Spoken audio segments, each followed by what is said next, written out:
Mesdames, Mesdemoiselles, Messieurs, bonsoir et merci d'être toujours fidèles au rendez-vous du Cercle de l'Aéropage. On a besoin de vous et vous répondez présent.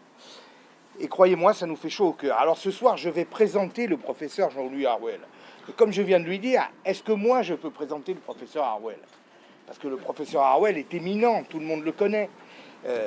C'est une pensée particulièrement riche qui s'exerce depuis des années, toujours dans le même sens.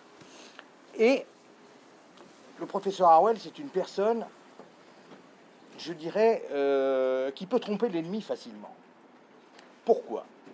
Parce que le professeur Harwell, vous le voyez, il a une façade de gentleman, toujours élégant, toujours des paroles mesurées. Et pourtant, lisez ce qu'il a écrit. Qu'y a-t-il de plus subversif qu'un livre qui s'appelle « Les droits de l'homme contre les peuples » ? Qu'est-ce qu'il y a de plus subversif que ça? Qui d'autre a osé s'attaquer à cette religion des droits de l'homme qui, en France, est comme une chape de plomb, qui est sur nos têtes et qui nous oblige à accepter tout, à se plier devant tout ce qu'on nous impose. Il y a très peu de gens qui, je pense, auraient eu le courage de le faire, et le professeur Harwell l'a fait, et il l'a fait dans son style, qui est encore une fois un style gentleman, un style courtois, avec des mots qui sont pesés, des idées qui sont mesurées, mais en tout cas qui sont fermes et qui vont au bout. Est-ce que je vous ai bien présenté comme ça? Moi, ça me touche infiniment. Bah oui. Infiniment. Voilà. Ce soir, alors, le professeur Harwell ne va pas nous parler de ce livre-là, qui a été un de ses livres les plus fameux, que j'ai lu moi-même. Je l'ai vu déjà lors d'une conférence au Carrefour de l'Horloge. Il va nous parler en fait d'un livre qui s'appelle Culture et contre-culture, où bien évidemment on évoque cette espèce de choc entre la culture classique que nous avions avant, la culture de l'ère moderne, cette culture qui a un peu irrigué notre savoir, qui a irrigué notre civilisation, et puis cette contre-culture qui, depuis une quarantaine d'années, a émergé et puis essaye de s'imposer et petit à petit déconstruit l'esprit de nos pays, l'esprit de nos nations, l'esprit de nos civilisations, déconstruit une par une les valeurs qui ont fait ce que nous sommes, c'est-à-dire la plus belle civilisation du monde. Donc, je vais bientôt laisser la parole à Jean-Louis Harwell.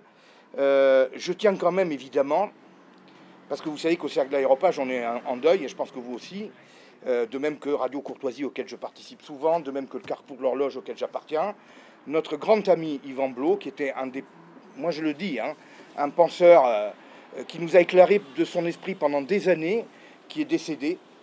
Oui, il est décédé, je crois, mercredi, dans la nuit de mercredi à jeudi. J'ai appris ça sur le moment. J'ai été très triste parce que je pense qu'on perd vraiment une voix d'exception, quelqu'un qui, lui aussi, toujours avec une certaine mesure, toujours avec élégance, toujours avec courtoisie, a défendu des idées qui, aujourd'hui, feraient hurler sur tous les plateaux de télé. Lui, il l'a fait jusqu'au bout, et je crois que jusqu'à son dernier souffle, il a certainement pensé à tout ce qu'on pouvait reprendre de toutes les idées qu'il nous a données et de la France qu'il voudrait voir dans les années à venir. Donc je voudrais qu'on applaudisse Yvan Blot ce soir, parce que vraiment, et il a beaucoup apporté au Cercle de l'Aéropage. Son esprit est parmi nous, et je sais qu'il est certainement, je pense, peut-être on ne peut pas dire que je le sais, mais je suis sûr qu'il est pas loin de Dieu en ce moment. La messe, mercredi à 10h. À quel endroit? À Saint-Germain-l'Auxerrois. Ah oui, la messe pour notre grand ami Yvan Blot se tiendra donc en l'église Saint-Germain-l'Auxerrois mercredi à 10h. 10h du matin, 6h, non, quand même, non, 10h du matin. Venez lui rendre hommage, c'est quelqu'un qui le mérite. Professeur, Merci maestro, Merci à vous. à vous. Je suis très touché. Voilà. Et c'est sincère.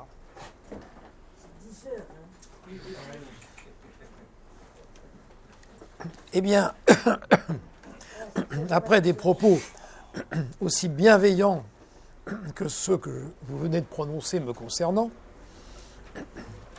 je vais tâcher d'essayer de ne pas trop décevoir le public ce soir. D'abord, un grand merci de cette invitation, frères, monseigneurs, frères, mesdames, mesdemoiselles et messieurs. Le sujet de la conférence qui m'a été assignée par le frère Thierry correspond au titre d'un livre qui m'a énormément, qui a compté énormément pour moi, à travers ma construction intellectuelle et ma tentative de dire les choses telles que je les voyais et telles que, hélas, elles n'étaient pas vues officiellement. Et le titre de ce livre, c'est « Culture et contre-culture ». Alors j'en ai apporté un exemplaire ici. En fait, c'est un livre épuisé. C'est un livre épuisé. Pour moi, c'est une très vieille histoire parce que j'avais publié un essai sur l'inégalité en 1984. Et ensuite, je m'étais lancé dans un essai sur la culture que j'avais intitulé « Le canular », avec un jeu de mots sur canular. Vous imaginez lequel. Et puis, j'avais fait le tour de tous les éditeurs parisiens et ça ne marchait pas, personne ne voulait de mon livre. Et puis, Michel Prigent, même au PUF, n'en voulait pas, personne n'en voulait. Alors, je l'ai repris en le réorientant autrement, en lui donnant, pour aller dans le sens de ce que vous disiez, vraiment une démarche sociologique. Une démarche sociologique, anthropologique, pas du tout très, très mesurée, un essai. Pas un pamphlet, un essai. Et là, il a été pris par les presses universitaires de France, et publié une première fois en 1994, une deuxième fois, alors il me reste quelques exemplaires, c'est pour ça que j'ai apporté celui-ci, voyez-vous, en 1998, c'était la collection de poche des PUF, ça l'est toujours, des recadriges, puis une dernière fois en 2002. Alors, culture et contre-culture. Pourquoi ce titre? Eh bien, parce que nous vivons, comme vous le disiez tout à l'heure, depuis un certain nombre de décennies, dans un système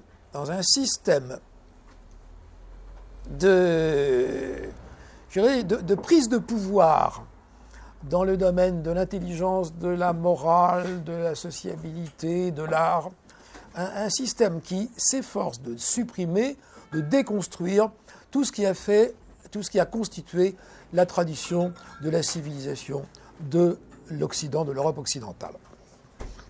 Et il me semblait à l'époque, et il me semble toujours, que l'affaire du concept même de culture est au cœur de ce processus et que ce processus peut être analysé comme une espèce de conglomérat de contre-culture qui forme une sorte de bouillon de culture. Ça a été le thème d'un livre il y a une trentaine d'années de Lusato, bouillon de culture. Donc toutes ces contre-cultures forment une sorte de bouillon pathogène, toujours et constamment en train d'agresser la vraie culture.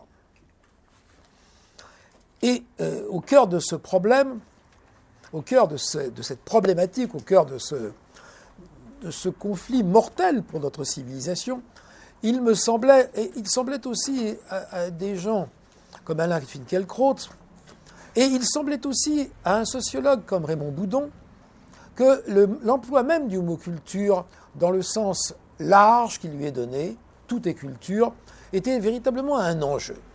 Alors, bon, il y a 30 ans que j'écrivais cela. Il y a 24 ans que ça a été publié pour la première fois. Nous sommes en 2018, ça a eu 3 éditions. Je vais vous dire, pour l'instant, j'ai perdu. J'ai perdu. Sur toute la ligne, j'ai perdu. Personne ne m'a entendu. C'est comme ça, mais ça ne me décourage pas de continuer. Si je vous disais que même mes enfants, gentiment, je les reprends, ils mettent de la culture partout. C'est comme ça, c'est ce qu'ils entendent à l'école, ils le ressortent tel quel. La culture des gangs, la culture des revolvers, la culture de la drogue, la culture de ceci, la culture de cela. L'emploi du mot culture qui correspond, on est en plein au cœur du projet relativiste qui vise à détruire la civilisation occidentale.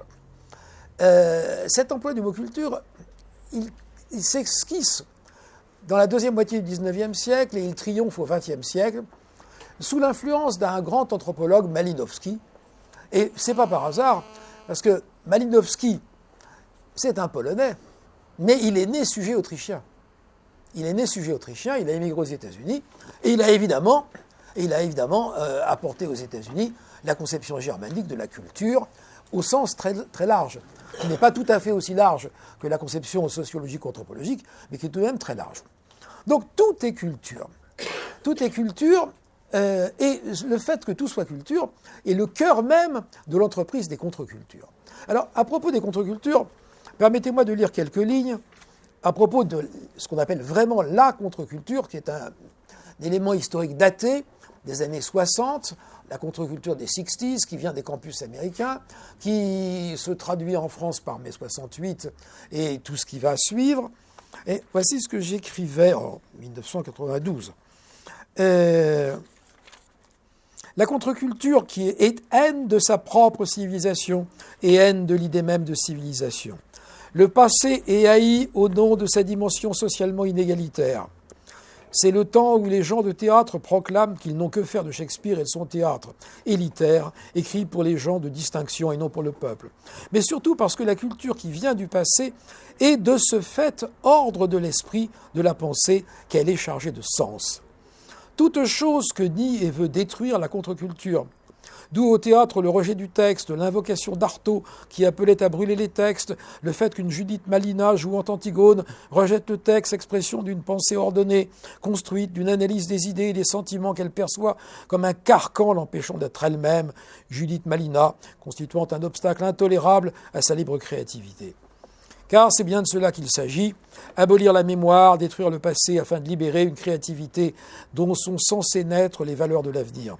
D'où le refus de tout ce qui est connaissance, la volonté d'abolir les frontières entre l'art et la vie, la fusion proclamée de l'art et de la politique. Le comité d'action révolutionnaire qui occupe l'Odéon en mai 68 entend pratiquer au nom de la lutte politique un sabotage total dans le domaine de la culture et de l'art, pour laisser place, je cite, à une création collective véritable. Soit la tentative de mettre en œuvre le projet nietzschéen investissant le grand révolutionnaire de la mission de détruire le passé pour ouvrir le champ de l'avenir à une créativité quasi divinisée. Avec cette restriction que la soi-disant créativité de la contre-culture ne fut que prétention creuse et n'a produit que du néant. Voilà. Alors,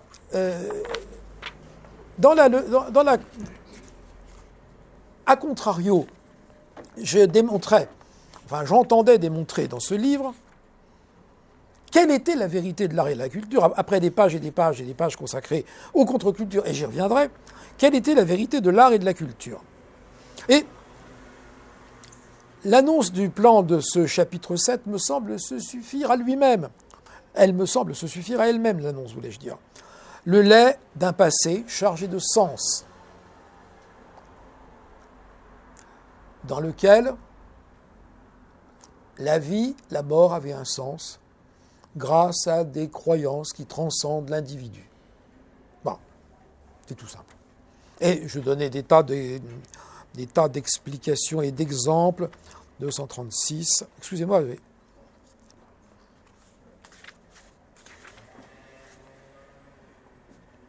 L'art et la culture nous viennent d'un monde qui avait un sens, d'un monde duquel la religion, le sacré n'avait pas été chassé, et leur présence était infiniment favorable à la fertilité artistique de la société.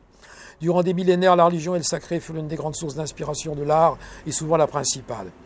Des tombes égyptiennes ou chinoises aux fresques d'Hippolyte Flandrin, en passant par le fronton de Delphes et les ménopes de Paestum, les mosaïques de Ravenne, de Byzance, de Sicile, les fresques de Saint-Savin et celles de la Sixtine, les temples hindous et le Taj Mahal, les temples mayas et la mosquée bleue, les calvaires bretons et les vierges de pitié, mille et mille exemples sont là pour en attester, etc. Voilà.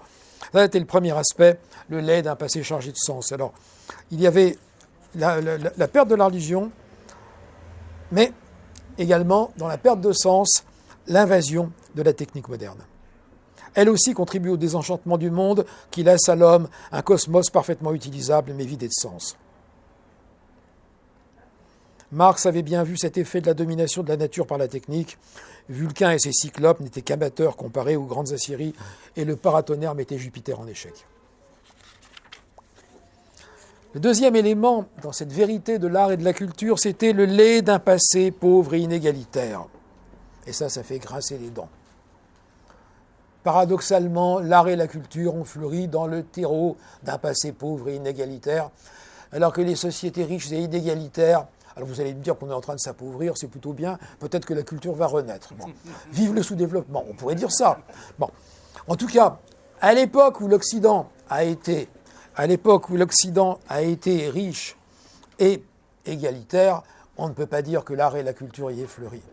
Et je ne pense pas que maintenant que la Chine est en train de devenir riche et égalitaire, je n'ai pas vraiment l'impression que l'art et la culture vont y fleurir beaucoup. Je me rappelle encore, j'étais en Chine en 88, pourtant c'était encore la Chine pauvre.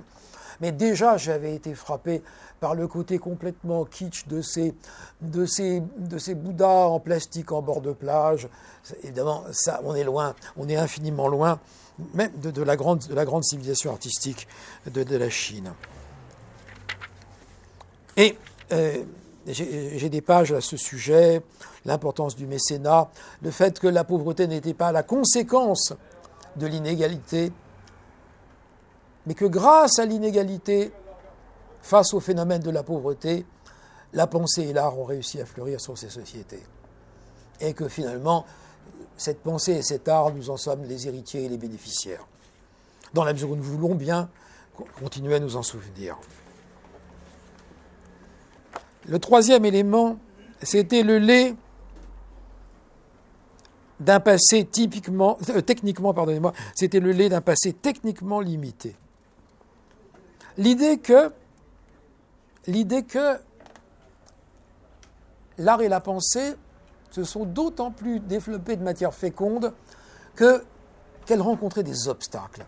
Et que ces obstacles ont amené l'esprit humain, le talent humain, le génie humain à justement contourner ces difficultés, résister à ces difficultés, vaincre ces difficultés, et que des facilités techniques et technologiques auraient risqué de produire des choses tout à fait médiocres. J'en prenais un exemple très profane et même quelque peu leste. Je disais, regardez les miniatures moghols. Les miniatures moghols, ces princes moghols qui se font peindre au milieu de leur harem, de leurs femmes, etc. Mais je disais, actuellement, plutôt pas actuellement, mais si ces gens, et c'est vieux ça, 30 ans, alors les moyens modernes, n'en parlons pas, si ces gens, il y a 30 ans, avaient déjà eu à leur disposition des vidéoscopes, ils se seraient fait photographier au milieu de ces femmes, et ça aurait été d'une vulgarité et d'une platitude sans limite.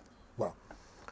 Donc cette idée que la difficulté d'un monde techniquement limité a poussé l'esprit humain, le génie humain, à des réalisations que la facilité technique n'aurait pas permis. Regardez par exemple la beauté des maisons paysannes. La beauté des maisons paysannes, c'est tout simple une maison paysanne. Mais quand on y réfléchit bien, les dimensions, tout ça est commandé par les limites techniques. Dans le Lot, par exemple, les maisons ont 5 mètres de largeur, tout simplement parce que les chaînes du COS ne fournissent pas des bois de poutrage qui permettent de faire plus de 5 mètres. La forme des linteaux, la proportion des fenêtres, la dimension du linteau par rapport à la hauteur de la fenêtre. Bon, avec des poutrelles d'acier et du béton, on fait ce qu'on veut. La contrainte a abouti à des réussites esthétiques extraordinaires. Et alors, le dernier élément de cette vérité de l'art et de la culture, c'était l'inévitable dimension aristocratique de la culture. Là encore, c'est une chose qui ne fait pas plaisir à entendre. Étant l'héritage des élites intellectuelles en même temps que sociales du passé, la culture pourrait difficilement ne pas posséder de dimension aristocratique, ou si l'on préfère élitaire. Il y a dans la culture l'idée d'un appel vers le haut qui est inhérent à sa nature même et qui fait que, par la culture, l'esprit humain donne le meilleur de lui-même. Si la société évolue, si le contenu de la culture peut se modifier d'une époque à une autre, la nature de la culture, travail de l'esprit sur lui-même, en vue de son enrichissement, de son élévation, reste inchangée. Voilà. J'ai résumé tout cela à grands traits. Donc, si vous voulez, l'idée générale du livre, c'était la nécessité pour sauver la culture, de combattre l'acception anthropologico-sociologique du mot culture et d'essayer de réserver l'emploi du mot culture aux formes supérieures de la pensée et de l'art. Voilà, c'était à peu près ça l'idée. Et il y a un élément important, me semble-t-il, que j'avais mis en évidence, c'était qu'il y avait dans le phénomène d'attaque contre la culture, de subversion de la culture, de volonté de détruire la culture, et en même temps, les phénomènes automatiques de destruction de la culture, il y avait, me semblait-il, une convergence indiscutable, pas forcément consciente, mais indiscutable, entre d'une part la technique, les effets de la technique, et d'autre part les effets de l'idéologie. La technique d'un côté, l'idéologie de l'autre, et d'une certaine manière, contre la culture, Disneyland, c'est-à-dire la technique, et Bourdieu, c'était le même combat. Disneyland-Bourdieu, même combat contre la culture. Et je donnais des tas d'exemples de cela dans ce livre. De la même manière, je montrais la convergence entre l'idéologie et le monde technico-commercial. Il existe une profonde convergence entre, d'une part, les idéologies égalitaristes délégitimatrices de la culture et destructrices du système d'enseignement, puissamment épaulées par la tout aussi égalitariste affirmation que tout est culture, et d'autre part, les intérêts sociaux et commerciaux des industries culturelles, du système médiatique et du monde du showbiz. Contre Shakespeare, Ronsard et Racine, les médias techniciens, Disneyland, Bourdieu, Legrand et Lang mènent en fait le même combat. Voilà. C'était, évidemment, tout ça est un peu daté maintenant, mais je ne pense pas que les choses aient changé, malheureusement. J'ai plutôt l'impression qu'elles se sont encore amplifiées. Alors,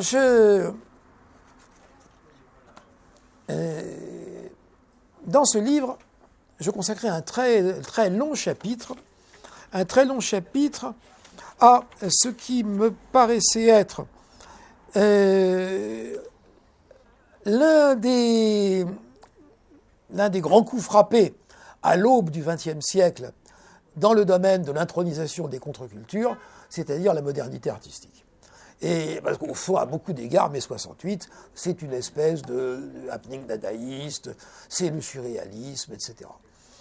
Alors, je dois dire que dans ce livre, je n'avais pas encore envisagé la dimension millénariste et gnostique de ces phénomènes. Cette dimension millénariste et gnostique, j'ai commencé à vraiment en prendre conscience avec ce livre aussi. Et pourtant, il y a des pages où j'en parle. Il y a des pages où j'en parle de cette dimension millénariste et gnostique, mais je ne l'avais pas perçue. Je ne l'avais pas perçue comme telle à l'époque, je n'avais pas vraiment compris. Je n'avais pas vraiment compris. Parce que, bon, je cite à peu près de mémoire, j'avais lu dans Dora Valier l'art abstrait, et elle dit non, l'art abstrait en réalité, c'est pas comme vous pouvez le penser, le résultat du progrès scientifique. En réalité, si on cherche bien derrière Mondrian et Malevich et Kandinsky, on trouve la théosophie, cette théosophie fin de siècle. Et donc je l'ai écrit, mais je n'ai pas pris vraiment conscience de tout le poids de cette idée. Alors, et en fait, c'est ça. La théosophie, elle est donc la gnose. La gnose, elle est derrière, elle est très très largement derrière le modernisme artistique. C'est vrai que Mondrian, Malevich et Kandinsky, ce sont des gnostiques. Et alors, ce sont également, dans une logique qui est tout à fait celle de la double postérité de Joachim Flor, ce sont également des millénaristes. Parce qu'ils croient vraiment qu'ils vont faire régner sur la Terre. Ils pensent vraiment qu'ils vont faire régner sur la Terre, avec leur art, le paradis, qu'ils vont faire descendre le paradis sur la Terre. Et ils l'écrivent, et ils le pensent, et ils se gargarisent avec ça. Et ils pensent que la révolution communiste, c'est de la rigolade à côté de ce qu'eux apportent. Eux, ils apportent la vraie révolution. Au fond, c'est la concurrence de deux millénarismes. Un millénarisme, c'est ce qu'écrit le père de Lubac à propos de la postérité de Joachim Flor, une dimension plus spirituelle et une dimension plus politique. Un millénarisme plus politique, c'est la révolution de Lénine. Un millénarisme plus spirituel dans l'art, c'est Kandinsky, Malevich et Mondrian. Et ce millénarisme, on le retrouve encore de nos jours chez des artistes contemporains qui, sans aucun sens du ridicule, comme Pistoletto, expliquent qu'ils vont faire advenir le troisième paradis, qu'ils apportent le bonheur sur la terre et que l'artiste va changer la condition humaine. C'est quelque chose de tout à fait extraordinaire. Et alors, En même temps, j'ai retrouvé dans ce livre l'intuition que j'avais eue dans le premier, dans Culture et contre-culture. Le deuxième s'appelle La grande falsification, l'art contemporain. Je l'ai écrit en 88. Écrit en 88, j'avais été voir une exposition de Jean Fabre au Louvre, et j'avais publié dans le Figaro une petite tribune, et Jean-Cyril Godefroy m'avait écrit pour me proposer de faire un petit livre sur l'art contemporain, ce que j'avais fait. Et alors, je retrouve dans La grande falsification la même convergence que dans Culture et contre-culture des effets de l'idéologie et de la technique. La technique et l'idéologie ont des effets ont des effets pervers qui se conjuguent, s'amplifient, constituent un détonateur, un amplificateur. L'idéologie, on parle de la gnose. L'idéologie, elle n'a pas toujours eu les effets pervers qu'on lui connaît. La gnose, dans l'art, Plotin n'est pas exactement gnostique, mais il a des points qui le rapprochent des gnostiques. Cette haine de la matière qui caractérise les gnostiques et qui les fait se rejoindre avec Plotin, cette haine de la matière qui va animer le néo-platonisme de la Renaissance, n'a pas empêché des merveilles artistiques. Mais cette haine de la matière, elle est devenue artistiquement catastrophique, destructrice, à partir du moment où le progrès technique, au XIXe siècle, a véritablement sinistré l'art. On peut dire que l'art a été sinistré à partir des années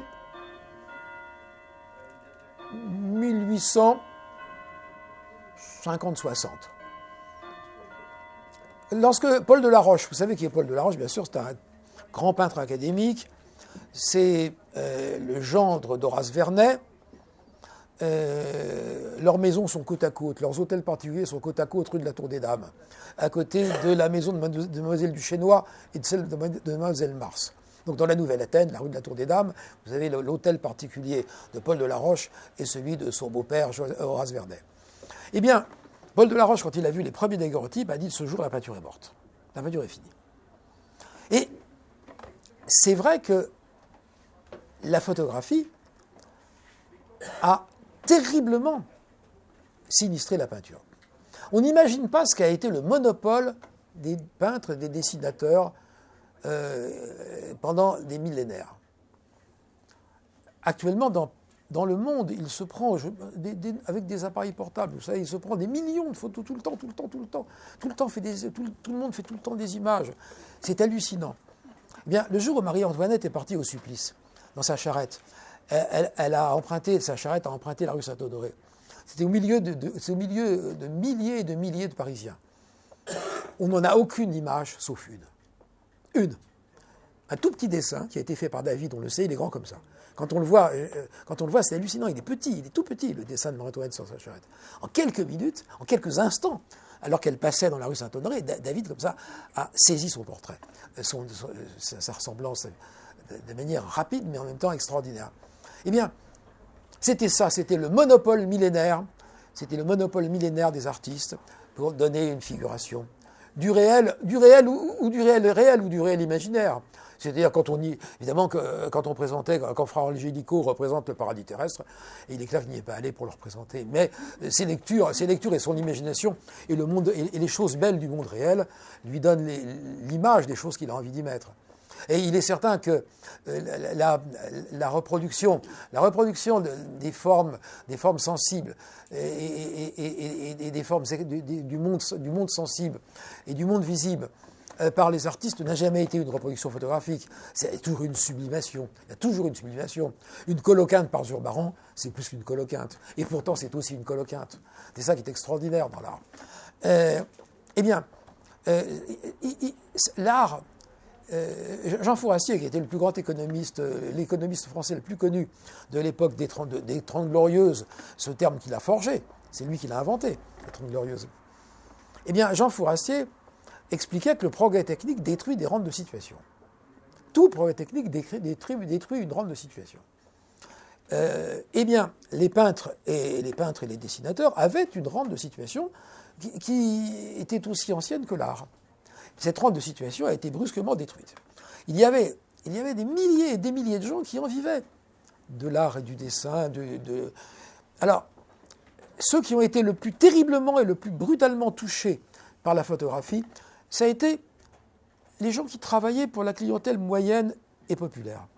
Parce que dans le Paris du XIXe siècle, les gens, même pauvres, avaient envie de laisser, de pouvoir offrir un portrait à un être aimé, de garder le souvenir d'un lieu, le souvenir d'un visage aimé, etc. Eh bien, donc on utilisait, il y avait dans tous les quartiers, il y avait des tas de peintres qui travaillaient pour une clientèle locale, qui travaillaient modestement, mais qui en vivaient. Et puis ensuite, on tombait dans les peintres pour la bourgeoisie moyenne.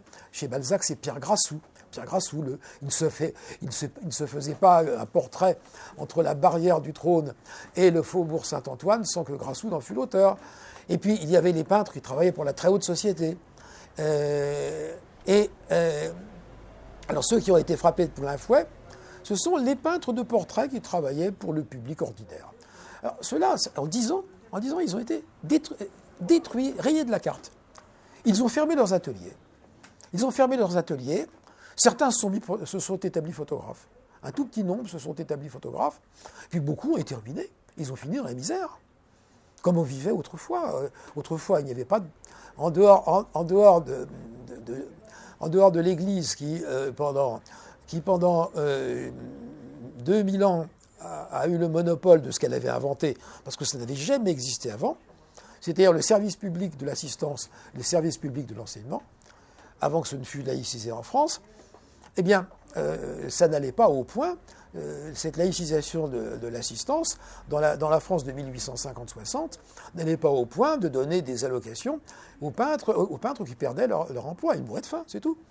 De la même façon que dans le Quercy de la fin du XIXe siècle, le Quercy était un pays viticole extraordinaire. Eh bien, le phylloxéra, en quelques années, a détruit le vignoble de Cahors. Que s'est-il passé ? Eh bien, les gens partaient de chez eux. Ils laissaient les meubles dans les maisons, ils laissaient les clés sur les portes. Ils partaient, et puis c'est tout. Ils n'allaient pas rester là où on mourait. Ils partaient. Ils partaient en Amérique. Et donc, le Polytechnique a profondément affecté la profession de peintre. Les peintres moyens et ordinaires ont disparu. Alors, sont restés les grands peintres. Ceux qui avaient un grand nom, qui étaient professeurs à l'école des Beaux-Arts, Léon Bonnat, par exemple, un portrait par Léon Bonnat, c'est toujours... parce que ça faisait partie du statut social. Alors même que la photographie remplaçait pour la plupart des gens, même pour la bourgeoisie. Rappelez-vous les vivacités du capitaine Tic de la Biche. La tante, elle a donné un portrait de Nadar à son neveu. Et il est parti, c'est un capitaine, il est parti en Chine, il a participé au sac du Palais d'été, il est rentré dans Pékin. Mais ma tante, vous êtes rentré avec moi dans Pékin, comment ? Eh bien, vous savez, le petit portrait de Nadar, je l'avais roulé dans mon paquetage. Voilà. Donc, même la bourgeoisie, même les gens riches, même George Sand qui avait des gros moyens, eh bien, elle se faisait reproduire sa ressemblance, comme on disait au XIXe siècle, par Nadar. Alors, les très riches, c'est ceux qui avaient des grands appartements fastueux, où il fallait impressionner socialement. Le duc d'Aumale à Chantilly, il y a le portrait du duc d'Aumale, en général de l'armée d'Afrique, par Léon Bonnat. Consuelo Vanderbilt, Duchess of Marlborough, elle aussi, elle est dans un musée américain, peinte par Bonnat ou par un autre grand peintre de cette époque. Donc, quelques grands noms restaient, et puis tous les autres, la profession de peintre aurait pu disparaître. Et à beaucoup d'égards, le modernisme artistique est né de ce conflit entre la volonté d'un certain nombre de gens de continuer à peindre et le fait que le Polytechnique avait établi une concurrence mortelle pour ceux qui peignaient je dirais normalement, sans avoir les atouts extraordinaires d'une carte de visite exceptionnelle, comme professeur à l'école des Beaux-Arts, peintre qui est la coqueluche de tous les salons et de tous les salons de la haute société. Et c'est de là qu'est né l'impressionnisme. L'impressionnisme, ça a été ça. Des jeunes gens, qui d'ailleurs n'avaient pas un très grand bagage, en général, ils n'avaient pas un très grand bagage pictural, qui ont voulu peindre, qui aimaient la peinture, qui ont voulu peindre, et qui ont introduit dans leur tableau quelque chose que la photographie ne mettait pas, c'est-à-dire du flou, de l'à peu près, du flou. Mais vous croyez que les photographes se sont laissés comme ça dépassés par les peintres impressionnistes? Pas du tout. Vous avez tout un courant de la photographie de la deuxième moitié du 19e et du début du 20e siècle qui introduit dans la photographie les transformations qui se produisent en peinture. Donc les photographes se sont mis à faire du flou dans leurs clichés. Et on a même fait, au début 20e, on a même fait de la photographie cubiste. Donc il y avait l'idée qu'il y avait une concurrence économique entre les peintres et les photographes. Alors, les peintres se sont à partir alors, l'impressionnisme est très agréable à regarder. Il y a des gens pleins de talent. Les tableaux du très jeune Monet sont souvent pleins de charme. Du Sisley. Il y a toute une série de tableaux qui ont du charme. Mais le problème, c'est qu'on était rentré, on avait mis le doigt dans une mécanique infernale. À partir du moment où on ne reproduit plus ce que l'on voit, on entre dans un monde de convention. Et si on veut se faire un nom, eh bien, il faut faire autrement que font les autres. Et c'est pour ça que l'impressionnisme a vite été dépassé par des quantités de gens qui ont été plus loin. Gauguin, les néo-impressionnistes, qu'on appelle aussi les pointillistes. Alors, les pointillistes, vous savez, c'est assez... Bon, j'ai l'air de critiquer comme ça, mais les pointillistes, c'est quand même assez extraordinaire. On va au musée d'Orsay et on regarde un grand tableau pointilliste par Seurat. On se met à 5 mètres, 3 mètres, on n'y voit rien du tout. 5 mètres, on ne voit pas grand-chose. À 20 mètres, ça devient extraordinaire. Et il est certain que des gens comme Seurat avaient des qualités de peintre, indiscutablement. Mais le problème, c'est que dans toute cette affaire, dès lors qu'on l'a fait une fois, c'est fini. On ne peut pas se distinguer. Jadis, dans toute l'histoire millénaire de l'art, on se faisait un nom en peinture en peignant mieux que les autres. Et on entre dans une logique où on est obligé de se faire un nom en peinture en peignant moins bien que les autres. On s'éloigne de plus en plus, et forcément, parce que si on refait textuellement ce qui a déjà été fait avant vous, on est considéré comme un suiveur et on n'a aucune réputation. Donc pour se faire un nom, pour se mettre en vedette, il faut aller encore plus loin dans la déconstruction du visuel, et il faut peindre encore plus mal. Et on arrive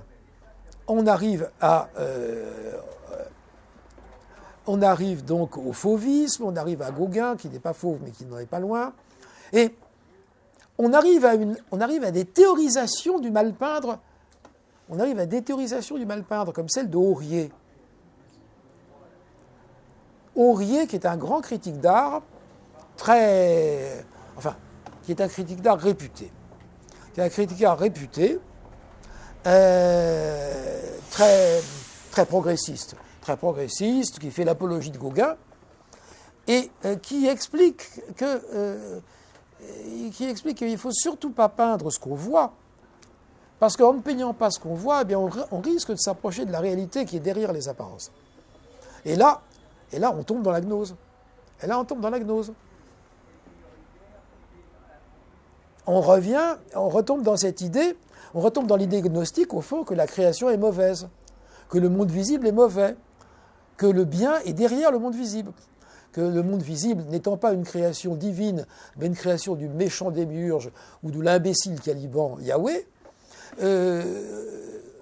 reproduire le monde visible, ça ne peut pas avoir de bons résultats. Si on veut des bons résultats, là, vous allez me dire, je vais plus loin que ce que dit Aurier, mais en réalité, c'est derrière, ça y est. C'est clair, c'est dans tout cela. C'est dans tout ce courant de pensée du tournant du 19e et du 20e, tout ce courant moderniste. Que ça soit le courant des peintres eux-mêmes, comme Kandinsky. Alors Kandinsky, lui, c'est une gnose. C'est visible. C'est visible. Il est en pleine gnose. Alors, c'est vrai que la gnose n'a pas été toujours destructrice. Bon, les romantiques sont gnostiques. Le romantisme est gnostique. Eh bien, le surréalisme est tout aussi gnostique, mais il est beaucoup plus destructeur. Parce qu'on est rentré dans cette phase de destruction du modernisme, qui vient, à mon sens, à beaucoup d'égards, du choc de la technique sur la peinture. Et alors, dans cette espèce de course vers ce qui n'a jamais été fait, de course vers l'inédit, automatiquement, on allait un jour arriver au terme de la course, c'est-à-dire à la toile blanche, purement et simplement. La toile blanche, c'est ça le terme de la course. La toile blanche, c'est-à-dire rien, ou l'urinoir de Duchamp, c'est-à-dire n'importe quoi. Et Duchamp était un esprit très, très astucieux. C'était un peintre. Et ce qui est étonnant, c'est que Duchamp, qui a quitté la peinture, a toujours revendiqué le titre de Marcel Duchamp, peintre. Alors même que sa dernière toile avait pour titre, et bien longtemps avant, au milieu des années 10, sa dernière toile, c'était Tumambe. Bon. Eh bien, Duchamp a toujours revendiqué le titre de peintre, mais il incluait dans la qualité de peintre la liberté de faire ce qu'il voulait. Et ça, il l'avait trouvé chez qui ? Chez Kandinsky. L'artiste a la liberté absolue de faire ce qui lui paraît bon pour l'expression de son art.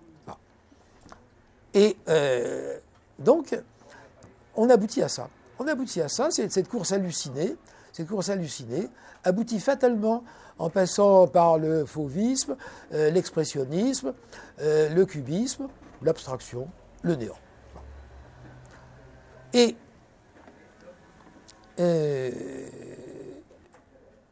ça va évidemment, c'est sur ce terreau-là que va naître le surréalisme, d'abord le dadaïsme et le surréalisme, qui vont donner à la gnose une dimension beaucoup plus corrosive encore qu'elle ne l'avait eu dans le cadre du romantisme. Et qui va aboutir au summum de la contre-culture, qui va aboutir à la subversion totale des valeurs de mai 68, dont là aussi, il faut rattacher mai 68 à la gnose. Alors, vous allez me dire, c'est arbitraire, vous faites des associations d'idées. Non, ce ne sont pas que des associations d'idées, oui, c'est vrai. J'ai commencé par des hypothèses, mais je n'en ai pas tiré de conclusion. J'ai commencé par des hypothèses, ensuite j'ai cherché des preuves. Et des preuves, on en trouve. Alors, on en trouve des preuves. Raoul Vaneigem. Traité de savoir-vivre à l'usage des jeunes générations. La Bible de mai 68, publiée chez Gallimard en 67. Vaneigem se réclame explicitement des gnostiques anciens et des gnostiques médiévaux, et notamment des frères du libre-esprit. Il donne des passages entiers des frères du libre-esprit dont il se réclame. Et avec toujours cette idée de l'homme-dieu et du refus de toutes les normes morales, sociales, etc. Et on trouve également chez Vaneigem, ce qui caractérise aussi, rappelez-vous, la fascination des surréalistes pour Sade. On trouve également chez Vaneigem cette fascination pour Sade en sa qualité de gnostique. C'est le thème gnostique du grand seigneur méchant. Gilles de Rais, le marquis de Sade, qui sont des gnostiques. Et il y a des choses du surréalisme qu'on ne peut pas comprendre si on ne fait pas référence à la gnose et à l'influence très forte du gnosticisme sur le surréalisme. Et d'ailleurs, André Breton a terminé grand initié, mais il l'a toujours été. La vérité d'André Breton, c'est qu'il s'est toujours considéré comme un très grand initié. Mais à la fin de sa vie, après la Seconde Guerre mondiale, il a carrément tombé le masque et il a dit les choses très clairement comme elles étaient. Il y a des choses qu'on ne peut pas comprendre sans le gnosticisme dans le surréalisme. Deuxième manifeste surréaliste. L'acte surréaliste par excellence, c'est de descendre dans la rue avec deux revolvers et tirer dans le tas. Pourquoi ? Eh bien parce que l'humanité se divise en 3 catégories. Les iliques, les psychiques et les pneumatiques. Et que les iliques, c'est des sous-hommes. C'est le mur des cons. Pourquoi le mur des cons ? Le mur des cons vient de la gnose, lui aussi. Ce sont des sous-hommes. Et leur existence n'a pas de valeur. Pourquoi est-ce que Vacher, vous connaissez Vacher bien sûr, Vacher donc qui est un prédadaïste, qui s'est suicidé, qui considérait comme les gnostiques, il considérait que la vie était dénuée de sens. Et qu'est-ce qui avait du sens pour lui ? Le meurtre, acte gratuit de Lafcadio. Le meurtre, acte gratuit de Lafcadio, pourquoi ? Parce que finalement, Lafcadio tue un sous-homme. Ça ne compte pas, ces gens-là ne comptent pas. Les iliques n'ont pas d'âme. Ils ne sont que matière. Ils n'ont pas d'âme. Les pneumatiques ont un commencement d'âme, les psychiques ont un commencement d'âme, et seuls les pneumatiques ont véritablement une âme. Ce sont des Untermenschen. Les iliques. D'où descendre dans la rue et tirer dans le tas, c'est salubre. En plus, c'est de la matière. Tous ces gens qui ne sont que matière, pour un gnostique, c'est l'horreur absolue. Puisque le salut pour le gnostique, c'est de détruire toute matière pour ne garder que le spirituel. Du spirituel dans l'art. C'est tout un programme. Quand on sait que les mots spirituel, intelligence, etc., sont dans toute l'histoire de la pensée gnostique, et tout particulièrement de Joachim Flor à Jacob Böhm et même après, ce sont des mots qui reviennent tout le temps pour donner en réalité la gnose. Alors, pour donner en réalité, je veux dire, une appartenance à la gnose, une qualité de gnostique, un spirituel, les gens à l'esprit subtil, ce sont les gnostiques. Les gens à l'esprit grossier, ce sont les iliques. Eh bien, les gens à l'esprit grossier, je dirais que c'est actuellement, mutatis mutandis, nos élites et nos populistes. Les populistes sont des iliques. Et nos élites mondialisées sont les spirituels de notre temps. Bon. Alors, j'avais intitulé ce deuxième livre « La grande falsification », et il me paraît que cette idée de falsification et de faux, puisqu'au fond, c'est de l'art, c'est officiellement de l'art et ça n'en est pas, tout le monde est très content, M. Arnaud ronronne de bonheur, vous avez sûrement lu son interview dans le Figaro, il ronronne de bonheur. L'art contemporain, c'est l'alpha et l'oméga, c'est la seule chose qui compte. Et dans l'histoire de l'art, ne compte que les choses qui aboutissent. C'est une téléologie absolue. Ne compte que les éléments qui mènent vers là, qui aboutissent à cela. Donc, un art qui n'est pas de l'art, une falsification du faux, un mensonge. C'est l'art qui convient parfaitement à nos sociétés. Il convient merveilleusement à nos sociétés. Nos sociétés qui vivent sur le mensonge. Dans tous les domaines. Nous vivons dans le mensonge. J'en donne 2-3 exemples qui me viennent comme cela. L'interruption volontaire de grossesse, c'est un mensonge. Ce n'est pas une interruption, c'est une suppression. Suppression volontaire de grossesse. Notre monde repose fondamentalement sur un emploi falsificateur des mots.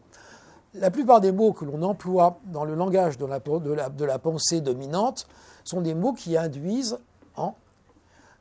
qui sont porteurs d'un mensonge. Le vivre ensemble. Regardez M. Hollande, par exemple, qui nous a chanté pendant qu'il était président de la République sans cesse les joies du vivre ensemble, et dont nous apprenons par des confidences à des journalistes qu'il est persuadé que ce pays va connaître rapidement une partition des territoires. Un mensonge, un mensonge, un mensonge. On vit dans les mensonges, des mensonges partout. Eh bien, un art qui est mensonge correspond parfaitement aux besoins d'une société qui est mensonge. Et il est clair que défendre la vraie culture, défendre la vérité de l'art, c'est une des façons, mais pas des moindres, de lutter contre le mensonge omniprésent dans lequel on nous enferme.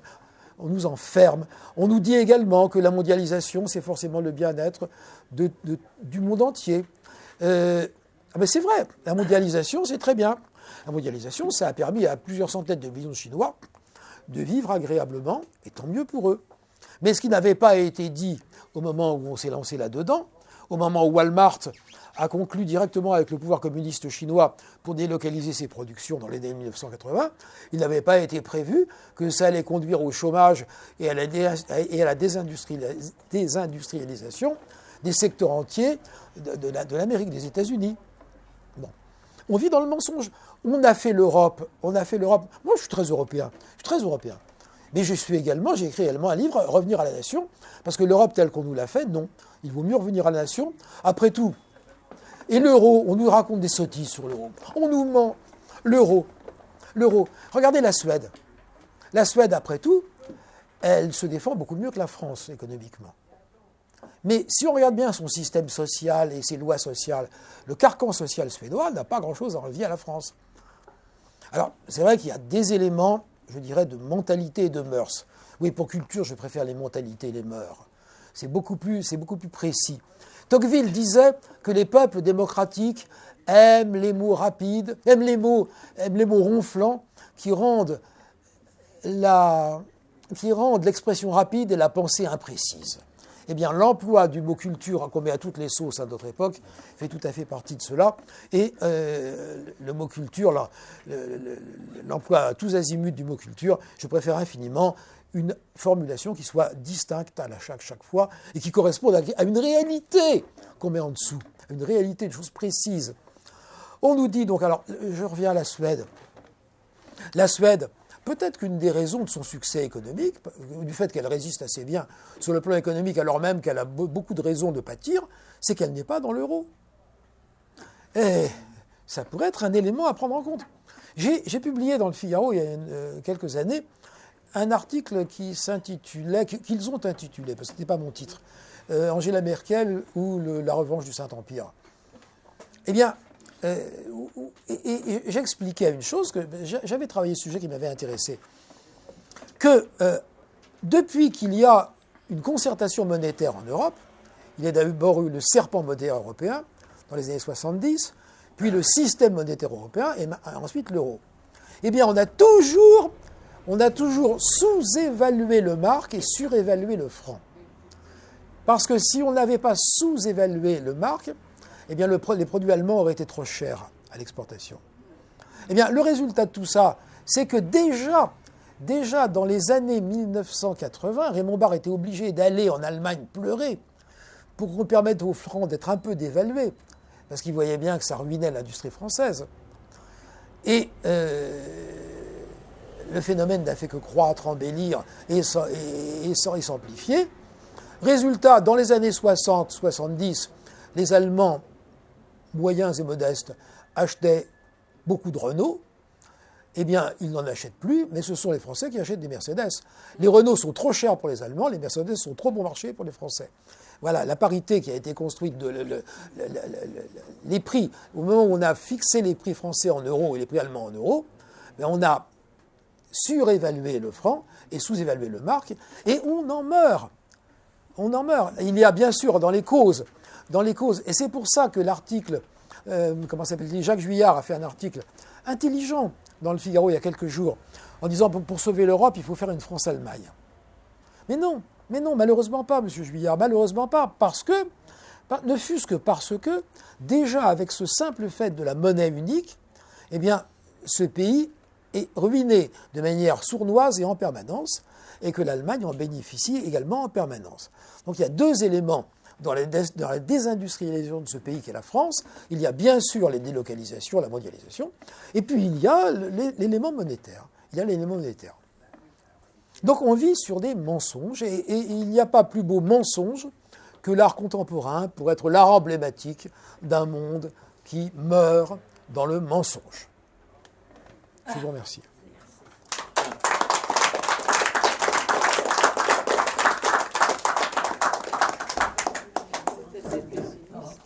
Bientôt, il y a la FIAC, la Foire internationale d'art contemporain. Est-ce qu'il faut y aller pour être plus menteur encore? Est-ce que vous avez quelques questions? Levez la main. Ce que vous avez dit au début, vous avez parlé de la pauvreté. Enfin, alors si on prend les cathédrales du Moyen-Âge, je pense qu'effectivement il y a beaucoup de moyens techniques, et c'était une période extrêmement prospère. L'époque des cathédrales était une époque extrêmement prospère. Ah oui, excusez-moi, je suis d'accord avec vous. Non, mais je suis d'accord avec vous, je vais vous dire. Effectivement, on n'aurait pas pu faire les cathédrales 300 ans avant ou 400 ans avant, à l'époque mérovingienne, parce qu'il n'y avait ni la richesse, ni les savoir-faire. Ni le réchauffement de l'an 1000, d'ailleurs, on parle toujours de réchauffement climatique. Et le réchauffement climatique a été quelque chose effectivement de très important. Et le refroidissement climatique a été très, très pénible et très négatif pour l'époque louis-quatorzienne. Non, mais ce que je veux simplement dire, si vous voulez, c'est qu'en très gros, si on grossit énormément les traits, les sociétés occidentales des Trente Glorieuses comparées aux sociétés médiévales, même aux époques riches, sont des sociétés riches et les autres des sociétés pauvres. En termes économiques, écoutez, ça me paraît assez difficile à contester. Il y a deux choses. Il y a eu d'abord l'esprit des Lumières qui a défiguré l'homme. Et puis vous avez mentionné à juste raison André Breton, mais en peinture, qu'est-ce qui a défiguré le visage de l'homme? C'est Picasso. Ah bah ça. Et regardez Basquiat actuellement. Attendez. Est-ce que vous me permettez de lire ce que j'écris de Picasso? Parce que j'aime beaucoup. Sur la toile blanche, attendez, sur la toile blanche, il y a quelque chose, moi je suis moi-même peintre, c'est quand même crin blanc dans une tempête de neige. Oui, alors. On va pas vous mettre le titre. Exactement. Et alors, il y a Alphonse Allais, comme vous le savez, vous êtes peintre, il y a Alphonse Allais. Alphonse Allais, lui, il avait compris. Il avait compris où ça menait. D'où ces tableaux qu'il avait exposés rue Le Pelletier, une toile, un monochrome blanc et un monochrome rouge, vous vous en souvenez? Communion de jeunes filles chlorotiques par temps de neige. Et la monochrome rouge, la cueillette des tomates par des cardinaux apoplectiques au bord de la mer Rouge. Et alors l'abstraction, vous connaissez Balzac, le chef-d'œuvre inconnu. Eh bien, c'est la démonstration que l'abstraction naît de la folie. De la folie. Et d'ailleurs, il y avait un fou dont parle Alexandre Dumas, à l'hôpital de Bicêtre. Il y avait un fou vers 1860 qui faisait des monochromes. Il n'avait pas un monochrome, il exposait une toile blanche. Il n'avait pas peint, il exposait une toile blanche. Et il disait, c'est la traversée de la mer Morte par les Hébreux. Et on lui disait, mais où est la mer? Elle s'est retirée. Et où sont les Hébreux? Ils sont passés. C'est imbattable. Bon. Alors, est-ce que je peux vous lire ce que j'écrivais sur Picasso?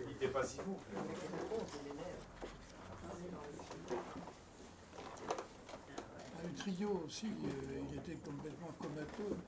On lui mettait un pinceau entre les mains et il faisait ses tableaux. Moi, j'ai un oncle qui a soigné Utrillo. Ah oui. Il était complètement... il était alcoolique au dernier point. Alcoolique au dernier degré. Sa mère l'enfermait avec... Sa mère l'enfermait, Suzanne Valadon l'enfermait jusqu'à ce qu'il peigne. Et ensuite, elle lui donnait du vin. Quand il avait livré une toile, il lui permettait de se saouler. C'était du délire, quoi.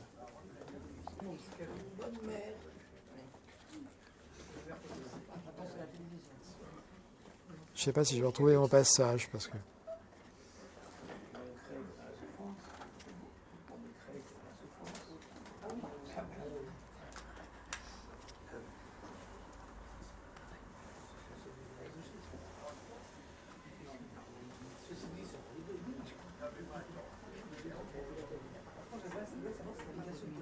Bon, je ne sais pas, écoutez, je ne vais pas forcément retrouver mon passage, mais... ah bah, je l'ai retrouvé. Picasso a un vrai tempérament d'artiste. Ce n'est pas un cérébral, mais un manuel. Il fait naturellement des choses avec ses mains. Il est peintre et ne sait rien faire d'autre. Ayant bénéficié d'une formation académique, il manifeste très jeune un don pour la peinture. Mais sa soif de réussir le pousse vers la nouveauté. Et il veut aller plus loin que les autres dans la nouveauté, pressentant que c'est pour lui le chemin de la fortune. C'est pour dépasser tous les autres peintres que Picasso a, plus complètement qu'eux, rompu avec l'art de peindre. Il est allé si loin qu'il a été près de tuer la peinture. Mais il s'en est bien gardé car elle était son seul savoir-faire et donc sa seule ressource. Ce n'est que par elle qu'il pouvait devenir riche et célèbre. Il a donc continué à faire des tableaux, mais en s'abstenant bien dans l'immense majorité des cas de réaliser des œuvres d'art. Ces toiles sont le plus souvent de pauvres choses, présentant des formes atrocement disloquées et déformées, hideuses et délibérément mal peintes. Le pire est quand Picasso ose revisiter les chefs-d'œuvre des maîtres d'autrefois. Velázquez, Poussin, Rembrandt, Chardin, Goya, Ingres de la Croix et même Monet. Ce n'est pas un hommage qu'il leur rend, ce sont des crachats qu'il leur jette. Sommaire, bâclé et caricatural, ces consternantes réinterprétations d'authentiques œuvres d'art sont une insulte à l'art de peindre et aux artistes qui l'ont illustré. À côté de cela, Picasso a aussi peint quelques très beaux tableaux, tels les portraits de sa femme Olga en 1917, qui sont d'une facture délicate et classique. Mais ce n'est qu'une infime exception au milieu du désastre artistique que constitue son œuvre surabondante. Picasso se plaisait à proclamer qu'on a le droit de tout faire à condition de jamais recommencer. Or, tout faire, c'est faire n'importe quoi. Picasso a pratiqué le n'importe quoi dans la peinture elle-même, lui donnant ainsi le baiser de la mort dans une interminable étreinte. Il s'est employé à assassiner la peinture tout en prolongeant l'agonie tout au long de sa vie pour en tirer argent et gloire. Voilà. Est-ce qu'il était gnostique, Picasso? Non, il n'était rien du tout. Picasso, c'est un homme, c'est un intuitif. C'est un intuitif. Jules Romain, vous savez, on a un très bon témoignage sur Picasso, c'est Jules Romain. Jules Romain, dans Les Hommes de bonne volonté, il le décrit. Il l'a beaucoup fréquenté à Montmartre pendant plusieurs années. Il dînait les uns chez les autres. Il l'a beaucoup fréquenté. Et il dit que c'était un homme qui ne pensait qu'à l'argent. Il ne pensait qu'à l'argent. Et secondairement aux femmes. Mais en dehors de ça, il ne parlait jamais. Il était là avec sa pipe. Et Jules Romain s'était fait une petite idée de sa personnalité. Et il le peint sous le nom de Ortegal. Relisez Les Hommes de bonne volonté, le portrait d'Ortegal par Jules Romain, c'est tout à fait éclairant sur Picasso. Et il le montre en train de peindre. Il écrit vers 1925-1930, d'après ses souvenirs, Jules Romain. Il montre Picasso en train de peindre. Et Picasso se dit comment faire pour avoir de l'argent. Alors, j'ai réussi à acheter 3 actions de des mines de ceci ou de cela. Ah, j'aimerais bien en acheter d'autres. Oh, l'argent, il en faut quand même. Oh, bon. Mais au fond, qu'est-ce que les gens aiment en moi? Ce que je fais? Non. Ce que les gens aiment, c'est vraiment moi. Si on aime l'artiste, eh bien, on doit aimer moi et pas ce que je fais. Donc même ma sueur, elle est importante. C'est ça que les gens aiment. Et vous voyez, et il termine en disant, à la limite, même mes crottes. Et on est au merde d'artistes de Manzoni. Donc, de Picasso à Manzoni, il y a un continuum. Vous savez que Manzoni, c'est ce provocateur qui a vendu très cher des boîtes de conserve en 1962 ou 3, sur lesquelles il était marqué Merda d'Artista, signé Piero Manzoni. Vous avez commencé une théorie des 3 genres. Vous avez parlé des iliques. Et puis après, comment s'appelaient les 2 autres? Parce que vous l'avez... Oui, si, j'ai parlé des iliques, des psychiques et des pneumatiques. Les pneumatiques, écoutez, on sait ce que c'est aujourd'hui. Merci Hutchinson. Les pneumatiques, c'est ceux qui sont porteurs de l'esprit du pneuma. Ils sont porteurs de l'esprit divin. Parce que le pneumatique, pour les gnostiques, le pneumatique lui-même, il a une âme divine. C'est-à-dire qu'il ne reçoit pas de Dieu. Il ne reçoit pas de Dieu. Il n'est pas associé à Dieu, par Dieu à sa divinité. Il est lui-même Dieu. Et alors, ce qui est assez extraordinaire dans la gnose, c'est que tous les personnages des Écritures sont là. Jésus est là, Marie est là, ils sont tous là, les apôtres sont là. Mais simplement, le Jésus de la gnose n'est pas le Jésus des Écritures. Le Jésus de la gnose, il est venu pour apporter aux humains la vraie révélation, c'est qu'ils sont Dieu, que l'homme est Dieu, dans la mesure où il est pneumatique, il a l'esprit, dans la mesure où il a en lui une étincelle divine du principe primordial du feu divin central, il est Dieu. Et le Jésus de la gnose, il dit des choses assez extraordinaires. Il dit à ses disciples, il fait dans le transgenre. Il dit à ses disciples, vous entrerez dans le royaume de mon Père lorsque l'homme ne sera plus un homme et la femme ne sera plus une femme et qu'ils seront l'un et l'autre seront homme et femme. Donc l'androgynie. Le Jésus de la gnose, le Jésus de la gnose chez Marcion, le Jésus de la gnose, le Jésus de Marcion, il fait des choses assez extraordinaires aussi. Quand il descend aux enfers, avant de ressusciter au 3e jour, il descend aux enfers, eh bien, il n'en tire pas du tout des enfers les justes de l'Ancien Testament. Il laisse Abel, il laisse Moïse, il laisse Abraham, il laisse Noé, enfin, il les laisse tous, mais qu'est-ce qu'il fait sortir? Caïn. Il ne fait pas sortir les victimes, il fait sortir l'assassin. Qu'est-ce qu'il fait sortir? Les sodomites. Les sodomites. Il fait sortir les Égyptiens, les ennemis de Yahweh. La gnose avait une telle détestation de la Bible. La gnose est un antibiblisme, fondamentalement. C'est un antibiblisme. Il y a une telle détestation de la gnose que tout ce qui peut empoisonner Yahweh, on aime. Donc, voilà. Et alors les psychiques? Et les psychiques?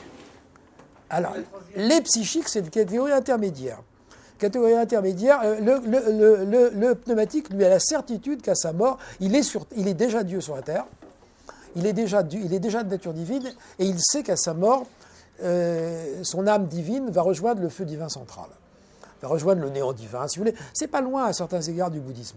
Il va rejoindre le néant divin, il va revenir en Dieu. Il est Dieu, il va revenir en Dieu. Et le psychique, lui, il a un commencement d'âme. Il a un commencement d'âme, mais il lui faut une réincarnation ou deux pour être vraiment porteur d'une âme divine. À moins qu'il ne suive les enseignements d'un gourou gnostique qui lui révèle la dimension divine de son âme dont il n'avait pas encore conscience. Alors, tout d'abord, merci professeur pour cette conférence qui, une nouvelle fois, a été très enrichissante. Alors, moi, j'avais une question. Alors, c'est pas du tout le même thème, mais c'est vraiment sur la définition que vous donnez à la culture et à la contre-culture. Parce qu'aujourd'hui, on se rend compte que il y a une inversion, enfin moi je considère qu'il y a une inversion entre la culture et la contre-culture, c'est-à-dire qu'aujourd'hui, l'histoire, la vraie histoire, même c'est un pléonasme, mais ce qui constitue la culture occidentale est en train de devenir une contre-culture, et que la gnose, au final, la gauche ou la gnose, ce qui est à peu de choses près la même chose, est en train de faire passer ce qui était la contre-culture de mai 68 pour la culture et la seule, la vraie.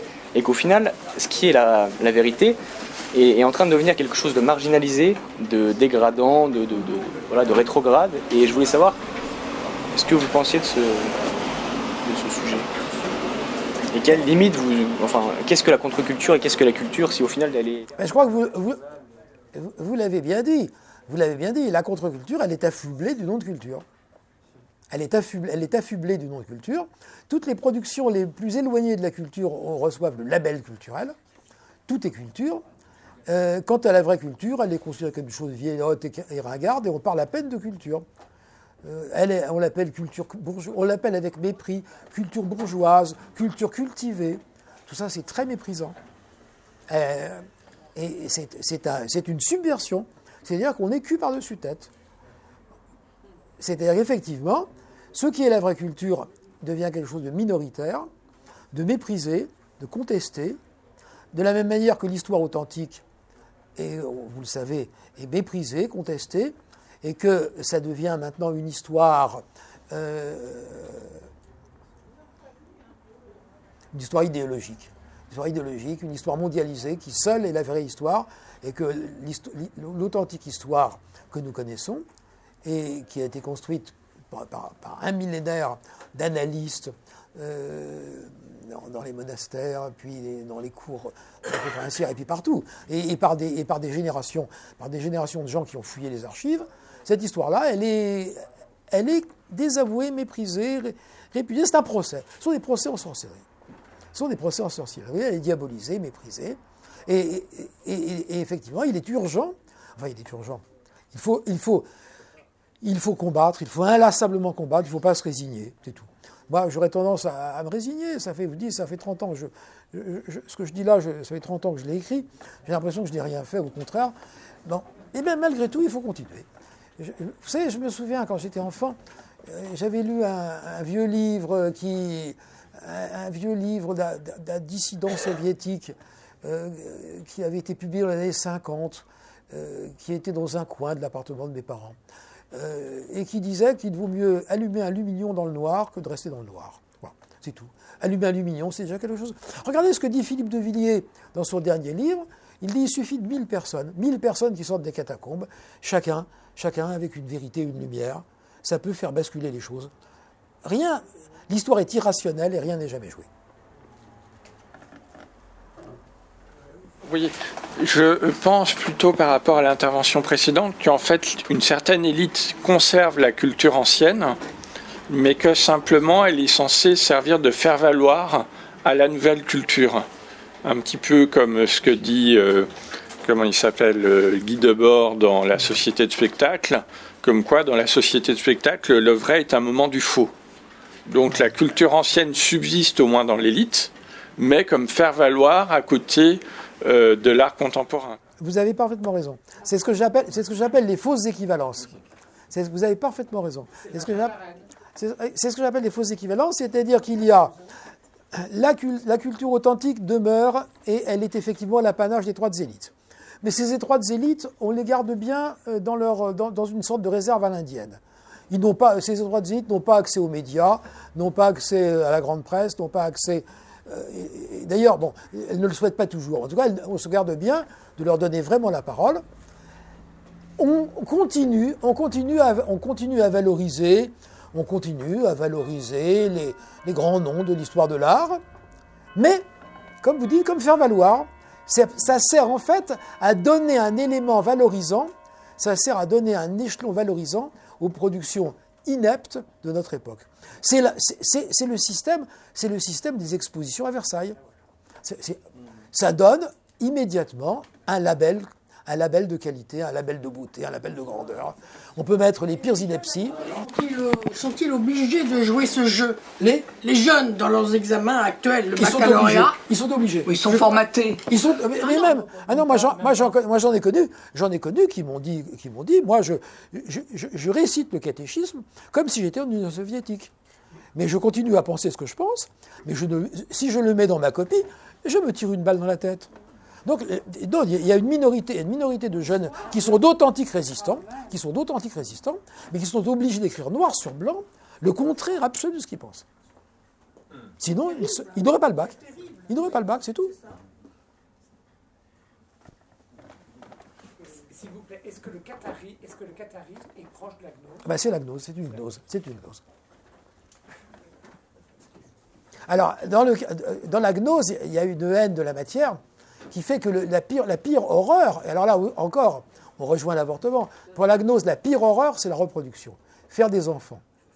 Alors, les gnostiques sont soit très austères, soit licencieux. Ils sont l'un ou l'autre. Mais dans les deux cas, on fait de son corps ce qu'on veut, surtout ne pas faire d'enfants. Dès l'instant qu'on ne fait pas d'enfants, ça va. Et certaines sectes d'ailleurs, faisaient des pâtés de fœtus dans des banquets sacrés. Les Chinois le font maintenant. Oui, il y a un prétendu artiste contemporain qui l'a fait. Oui, on a des savonnettes. Oui. Nous, on fait des savonnettes. Ce que j'écris aussi. Vous les achetez? Mais c'est tout à fait exact. Il y a l'art ancien, l'art authentique, il n'est pas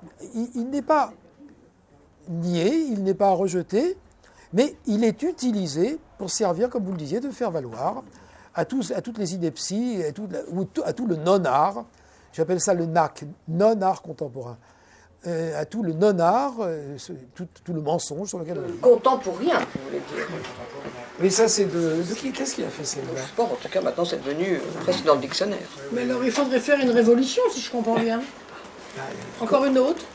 Mais c'est pas une révolution, C'est pas une révolution, c'est de la résistance. Oui, de la reconquête aussi. Une reconquête. Reconquête. Justement, à mon sens, il ne faut pas rentrer dans la logique d'une révolution parce que vous savez, la révolution est un processus irrationnel qui déchaîne des forces qui ont leur logique propre et aucune révolution n'aboutit jamais là où ont voulu l'amener ses initiateurs. C'est ceux qui l'ont mise en route. C'est pour ça que la notion de révolution conservatrice me laisse assez sceptique. Je suis pour le conservatisme, mais pas pour la révolution conservatrice. C'est du vocabulaire de l'adversaire, c'est la difficulté. Oui. Qu'est-ce que vous voulez dire? Que d'employer le terme de révolution, c'est le vocabulaire de l'adversaire. Oui, c'est vrai. Mais je pense que même si c'est le vocabulaire de l'adversaire, et en plus c'est dangereux en soi. C'est dangereux en soi parce que c'est quelque chose que vous dites qu'on ne maîtrise pas. Un processus de résistance calculé, raisonné, ça se maîtrise. La question que je me pose, on est dans une... Le terme est utilisé il y a 15 jours dans une conférence ici. On est en termes de décadence. Mais la question que je me pose, est-ce que cette décadence est organisée? Et est-ce que les apprentis sorciers qui mettent en œuvre cette décadence maîtrisent le sujet? Ont-ils une finalité déterminée, organisée, formalisée? Ou est-ce que ça se passe un petit peu comme ça doit se passer? Il y en a qui disaient, c'est les Lévi-Strauss disaient, un structuraliste, il disait, il se passe des choses dans la société qui obéissent à des lois qui nous échappent. Mais est-ce que dans ce cas-là, tout ce qui est en train de s'organiser, de se désorganiser, c'est le fait de personnes, entre guillemets, je ne sais pas qui savent très bien où ils vont? C'est la question que je me pose. Si c'est le cas, est-ce que vous pouvez les identifier? Est-ce que je peux dire, pour aller dans le sens de ce que vous exprimez là, c'est que il me semble que tous les gens qui œuvrent dans ce sens de la décadence n'ont pas tous une volonté consciente de décadence. Que certains l'ont assurément, que beaucoup d'autres ne l'ont pas forcément. Mais ils ont en commun d'être dominés par une véritable religion. Alors, je parle de religion humanitaire, de religion des droits de l'homme, et je crois que la religion des droits de l'homme repose sur un mensonge, et je pense que l'art contemporain, tel que l'aime Bernard Arnault, c'est l'art de la religion des droits de l'homme. La religion des droits de l'homme, c'est une religion séculière qui a remplacé le communisme. Elle a remplacé le communisme comme projet universel de salut. Elle a remplacé le communisme, attention, pas partout, chez les Occidentaux. Dans le reste du monde, même si, regardez par exemple, dans les déclarations, les textes sur les droits de l'homme en islam, disent très bien que la liberté d'expression en islam s'arrête à partir du moment où on touche à la charia. Elle ne peut être que subordonnée à la charia. Bon.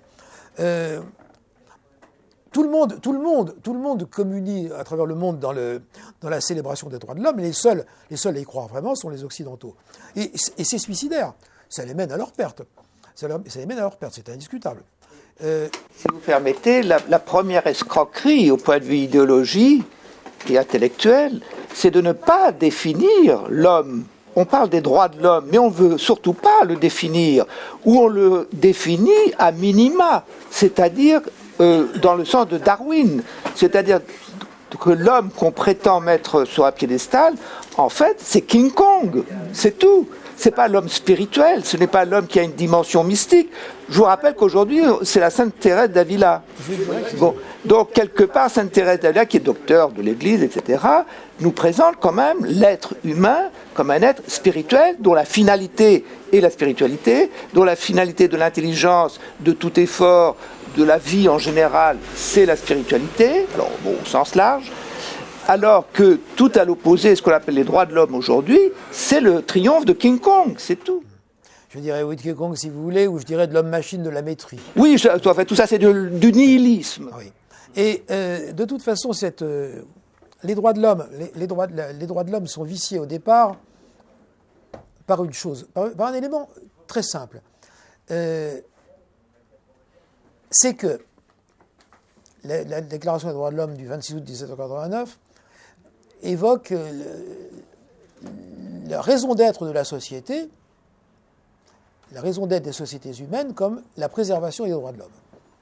Et à aucun moment, il n'est dit là-dedans une réalité que les historiens connaissent, qui est évidente, c'est que la raison d'être pratique des sociétés humaines, c'est la sécurité, la justice, la sécurité, le bien, la sécurité, la paix, ce qu'on appelait au Moyen-Âge la paix. Le roi devait la paix à son peuple. La paix, c'est-à-dire la sécurité. Eh bien, c'est ça le droit le plus fondamental de l'homme.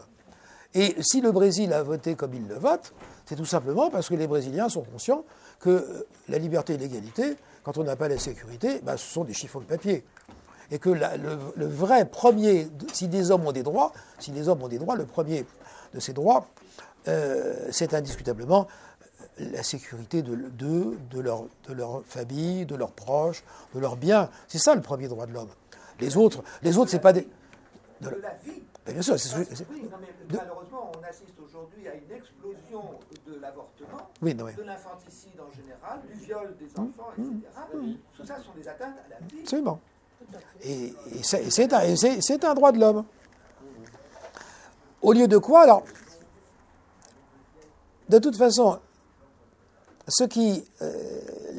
les droits de l'homme ont été, dès le départ, porteurs d'une dimension destructrice des sociétés particulières. Famille, cité, province, nation, tout cela, ça n'existe pas. Dans l'idée même de droit de l'homme, il y a l'idée de l'homme monade, de l'individu seul au monde et pareil à tous les autres au monde. Et donc, cette idéologie de droit de l'homme, dès le départ, elle a été porteuse de cette dimension mondialiste et destructrice des sociétés particulières. Avec la destruction de tout ce qui fait le droit objectif pour ne le remplacer que par des droits subjectifs. Et comme les fœtus ne peuvent pas eux-mêmes réclamer leurs droits subjectifs, ils sont forcément victimes de ce système.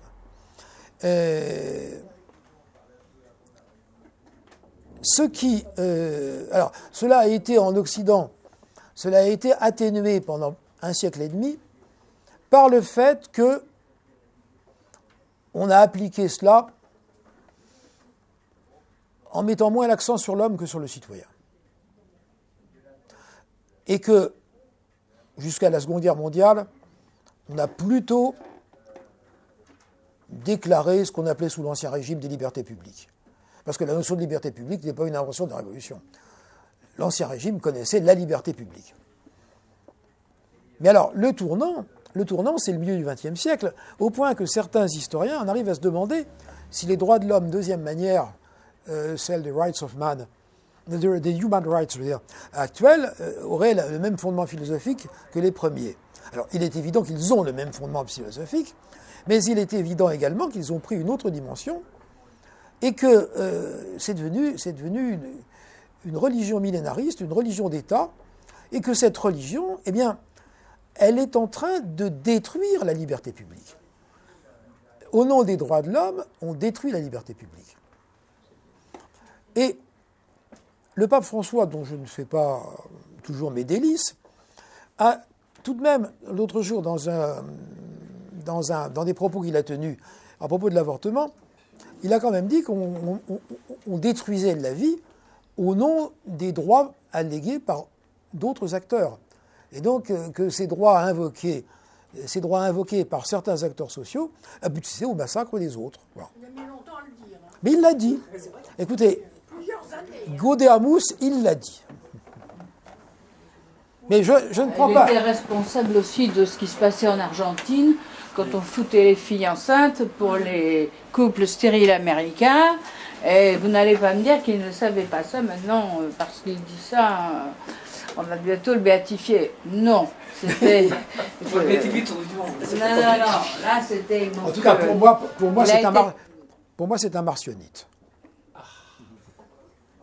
Pour moi, c'est un martionnite. C'est quoi ça, un martionnite? C'est-à-dire quelqu'un qui est dans la logique de Marcion, avec une préférence pour l'ennemi, une préférence pour le criminel. Ah bah oui, tout à fait. Les minorités, alors, dites tout de suite. Eh oui, l'ennemi. Les minorités subversives. C'est un martionnite. C'est tout à fait monstrueux. C'est très grave comme accusation, c'est vrai. Il me semble. On va pas vers le paradis, si je comprends bien. c'est une affaire individuelle. On n'y va pas en troupe. De toute façon, c'est une...